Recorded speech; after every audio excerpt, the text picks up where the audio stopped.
কোনো pre plan ছাড়াই আমরা আজকে একদিনের ঝটিকা সফরে বেরিয়ে পড়ছি 3 জন মিলে, তাও আমাদের স্কুটি নিয়ে। আপনারা দেখেছেন আমরা কিন্তু আগেও স্কুটি নিয়ে বেরিয়েছি।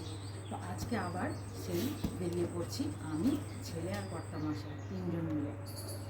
ঠাকুর কাছে প্রার্থনা করি, আপনারাও করুন যেন ভালোভাবে ঘুরে আসতে পারি। প্ল্যান আছে আজকের মধ্যেই আবার বাড়ি ঢোকার।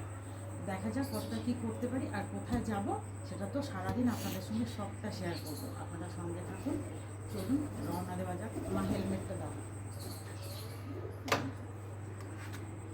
ভালো তো ওই ব্যাগের কভারটা নিলে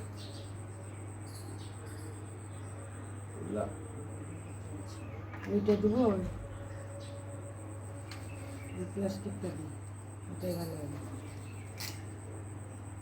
ওইটাই নিই। চলুন বেরিয়ে পড়ি তাহলে, তারপর আবার হচ্ছে রাস্তায়।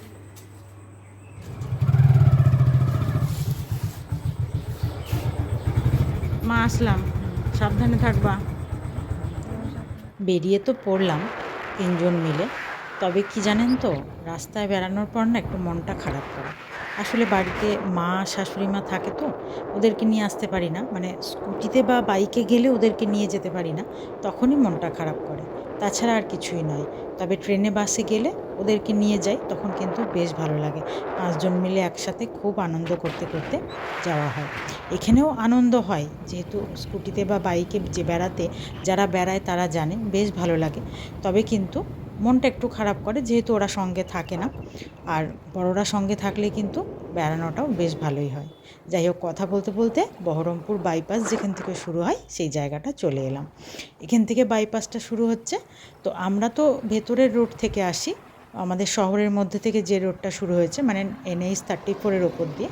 তো সেখান থেকে এসে এই দুটো এক জায়গায় মিলিত হয়েছে। এখান থেকে এবার আবার স্টার্ট হলো। এখান থেকে এবার আমরা আবার জার্নিটা শুরু করলাম। যাই হোক, কথা বলতে বলতে যেতে ভালোই লাগছে। আর এই বেড়ানোটা কি বলুন তো, এটা কিন্তু শুধুই মানে একদিনের ছুটি পেলাম বেড়াতে চলে গেলাম সেটা নয়। আসলে কি বলুন তো, নিত্যদিনের যে কাজের ক্লান্তিটা, সেটা কিন্তু মাঝে মাঝে একটু বাইরে বেরোলে একটু ভালো লাগে। মানে একঘেয়ে জীবন থেকে একটু আলাদা রকম কিছু হলে তখন কিন্তু কাজের আবার নতুন উদ্যোগটা পাওয়া যায়। আর রোজ যদি একঘেয়েভাবে কাজ করা যায়, সেক্ষেত্রে কিন্তু ভীষণ একঘেয়েমি চেপে ধরে, তখন কিন্তু কাজের প্রতি আর সেই ভালোবাসাটা থাকে না। ওই জন্য মাঝে মাঝে প্রত্যেকটা মানুষেরই একটু বেরিয়ে নেওয়া উচিত।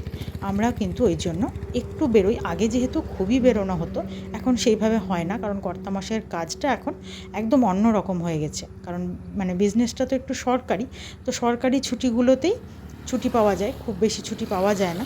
ওই জন্য ওর কথা মতো পুজোর মধ্যেই বেড়াতে যেতে বলছিল, কিন্তু পুজোতে আমার না অঞ্জলি ছেড়ে বেড়াতে যেতে ইচ্ছে করে না।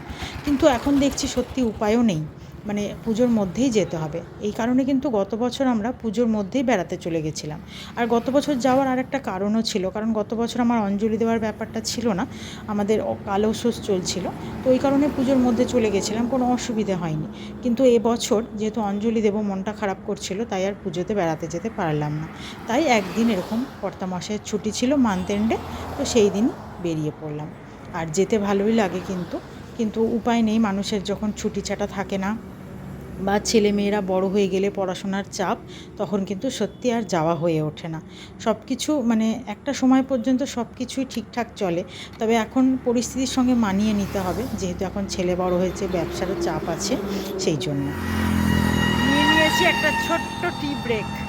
আমাদের তো সঙ্গে সব সময় থাকেই হচ্ছে ফ্লাক্স, আর সঙ্গে চা করে নিয়ে বেরিয়েছি।